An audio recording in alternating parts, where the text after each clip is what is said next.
வவ்வால் கடிச்சதுன்னா சாகாத அளவுக்கு நம்மளுக்கு வைரஸ் இன்ஃபெக்ஷன் வருமா? ஒரு நாளைக்கு ஒரு ஆள் எவ்வளோ ரத்தம் சாப்பிடலாம்? இந்த வீடியோவில் பார்க்கலாம். அந்த லோக்கா படத்தை பற்றி தான் பேசிட்டு இருக்கேன். இது ஃபேண்டசி மூவிங்கிறதால மெடிக்கல் மிஸ்டேக்ஸ் சொல்றதை விட சில மெடிக்கல் சீன்ஸ்லாம் இருக்குது, அதை பற்றி பேசலாம். இந்த படத்தில் ஒரு குட்டி பொண்ணை நிறைய வவ்வால் சேர்ந்து கடிச்சிரும். அதனால அந்த பொண்ணுக்கு பார்த்தீங்கன்னா வயசு ஆகாது, பல 1000 வருஷம் உயிரோடு இருக்கும், ஸ்ட்ரென்த் பயங்கரமாக வந்துடும். சின்ன காயம் போட்டாலும் டக்குன்னு உடனே ஆறிடும். படத்தெல்லாம் பார்த்துருப்பீங்களா? அந்த மாதிரி ஏதாவது ரிமோட் சான்ஸ் இந்த மாதிரி வாய்ப்பு இருக்குதா?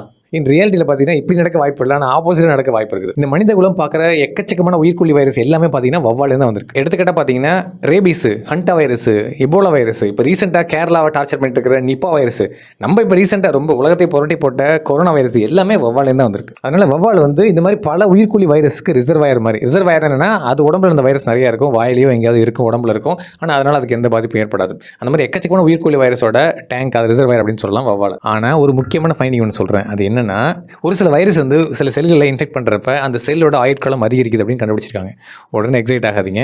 அப்படின்னா நிஜமாலுமே இந்த மாதிரி இன்ஃபெக்ட் ஆனால் வாழ்நாள் அதிகரிக்க வாய்ப்பு இருக்கா அப்படின்னு நினைக்காதீங்க. இது எல்லாமே ஆப்போசிட்டில் தான் நடக்கும். ஏன்னா இந்த மாதிரி வைரஸ் எல்லாமே பார்த்தீங்கன்னா ஒரு பர்டிகுலர் செல்லில் தான் வந்து அட்ராக்ட் இருக்கும். எந்த வைரஸாக இருந்தாலும் ஒவ்வொரு வைரஸும் ஒரு பர்டிகுலர் செல் வந்து அட்ராக்ட் பண்ணும். அதனால் ஏதாவது ஒரு செல் மட்டும் வளரும். நீங்களே யோசிச்சு பாருங்கள், உடம்பு எல்லாம் அப்படியே இருந்து ஒரு செல் மட்டும் சாகாமல் மல்டிப்ளை ஆகிட்டு இருந்தால் என்ன நடக்கும்? கேன்சர் தான் வரும். அதே தான் நடக்கும். இந்த மாதிரி நிறைய வைரஸ் இன்ஃபெக்ட் ஆகிறதால எக்கச்சக்கமான கேன்சர் தான் வர வாய்ப்பு இருக்குது. எடுத்துக்கிட்டால் பார்த்தீங்கன்னா எக்ஸாம்பிள் சொல்கிறேன். Hepatitis C virus, hepatitis B virus, liver cancer, human papilloma virus, கருப்பை வாய் புற்றுநோய், Epstein Barr virus, nasopharyngeal carcinoma, அதாவது தொண்டையில் புற்றுநோய் வர்றது, அதுதான் வந்து பிளட் கேன்சர் உண்டு பண்ணும். அது இல்லாமல் ஹியூமன் கப்போசிட் சார்கோமா வைரஸ்னு ஒன்று இருக்குது. அதுவும் வந்து ஹெர்பிஸ் வைரஸ் மாதிரி, அதனாலுமே வந்து கேன்சர் வரும், சார்கோமா வரும். எப்படி வந்து ஒரு வைரஸால் கேன்சர் உண்டு பண்ணுது அப்படின்னா, எந்த ஒரு வைரஸும் பார்த்தீங்கன்னா தனியாக என்விரான்மெண்ட்டில் வாழ முடியாது, மல்டிப்ளை ஆக முடியாது. அது வந்து மல்டிப்ளை ஆகணும்னா இன்னொரு ஹோஸ்ட் செல்லு தான் அது போய் இருக்கணும்.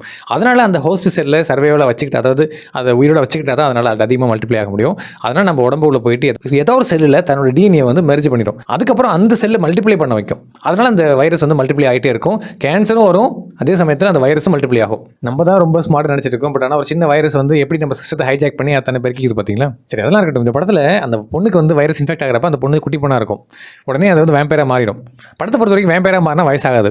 ஆனால் இந்த படத்தில் எப்படின்னு பார்த்தீங்கன்னா, அந்த பொண்ணு சின்ன பொண்ணுலேருந்து பெரிய பொண்ணாகிற வரைக்கும் வளர்ந்துருக்கும். அந்த பெரிய பொண்ணதுக்கு அப்புறம் அது பல 1000 வருஷம் உயிரோடு இருக்கும். இது என்ன லாஜிக்? க்ரோத் அரெஸ்ட் ஆகுது அப்படின்னா சின்ன வயசில் அரெஸ்ட் ஆகிருக்கணும். சின்ன வயசாக இருக்கிறப்ப தான் இன்ஃபெக்ட் ஆனிச்சு. எனிவே இது ஃபேண்டசி மூவி, நம்ம கேள்விலாம் கேட்கக்கூடாது. இருக்கட்டும், பரவாயில்ல.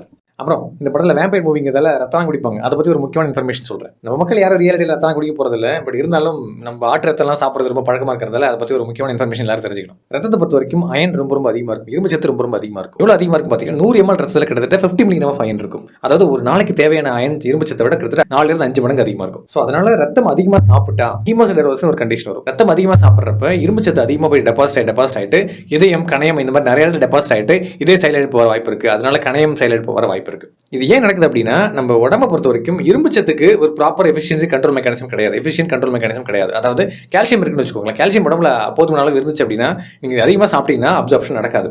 ஆனால் இரும்பு சத்தை பொறுத்த வரைக்கும் எவ்வளோ கொடுத்தாலும் உடம்பு எடுத்துக்கும்.